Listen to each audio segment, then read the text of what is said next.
Let's discuss a scenario. You have found a house that you think you're ready to purchase. It costs 800,000 ringgit.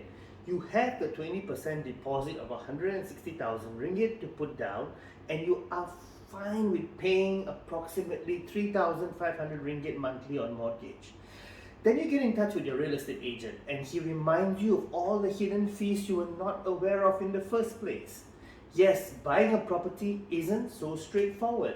I am Gunaprasath Bupalan and welcome to another episode of GP's 2 cents in 2 minutes. In this episode, we shall dive into those hidden fees and calculate together how much more you have to come up with in hidden fees. Are you ready for it? Because I'm ready to explain this. See you in a bit.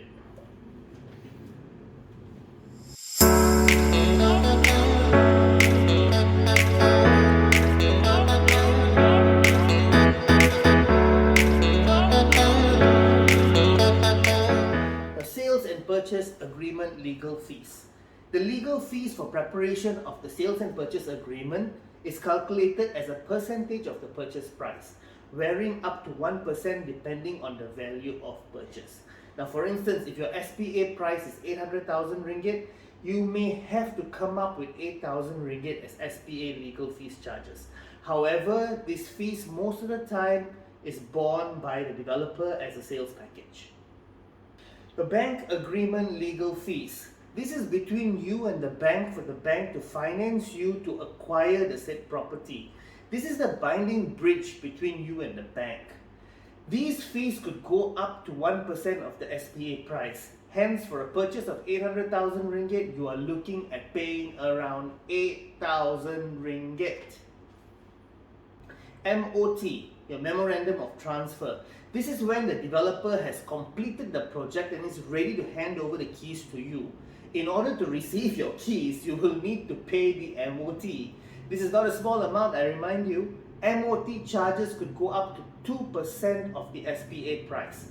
To give you an example, if your SPA price is 800,000 ringgit, your MOT charges could be 16,000 ringgit.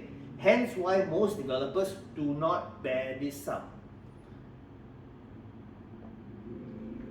Stamp duty. Stamp duty is an unavoidable cost in property purchase. Stamp duty is the tax placed on your property documents during the sale or transfer of the property. You will also need to pay the stamp duty on your loan agreement based on a flat rate of 0.5% of the total loan. Again, if your SPA price is 800,000 ringgit, the stamp duty would most likely be 4,000 ringgit. Valuation fee. Unless you're paying for your property in cash, you're likely going to be looking for a housing loan from a bank to fund the purchase. Financial institutions will usually require a valuation of the property before approving the loan amount, and most banks will charge a fee for the valuation that's being carried out. For the first 100,000 ringgit, you will have to pay 0.25% of the SPA price and another 0.2% for the balance amount. Meaning to say, for the 800,000 ringgit house, you will need to pay 250 ringgit for the first 100,000 ringgit and another 1,400 ringgit for the balance. This is a total of 1,650 ringgit. Deposits. Maintenance deposits, normally for high-rise developments, it should be around 3 months maintenance fee collected upfront, which should be no more than probably 2,000 ringgit. Depending on the size of your unit and the per square foot charges the management office is charging. You will also have to pay utility deposits such as water, telecom, TNB, etc, etc, etc. Insurance. Now, banks are not dumb. Most banks will require buyers to purchase insurance on their homes as part of the housing loan package to protect the value of the property. Duh. This type of insurance is usually referred to as Mortgage Reducing Term Assurance, MRTA, and its costs are dependent on the age of the borrower. Usually the older the borrower, the higher the MRTA, and the total mortgage on the property, usually estimated between 3% and 5% of the total mortgage. However, the MRTA isn't the only option. Homeowners can also consider mortgage level term assurance, which is the MLTA, which offers the repayment of your outstanding home loan amount as well as a guaranteed cash value back at the end of the scheme. Roughly, paying for insurance, if you manage to get an 80% loan for the 800,000 ringgit home, would be a whopping 32,000 ringgit. Yes. Most often, you will also have to take fire insurance. Taxes.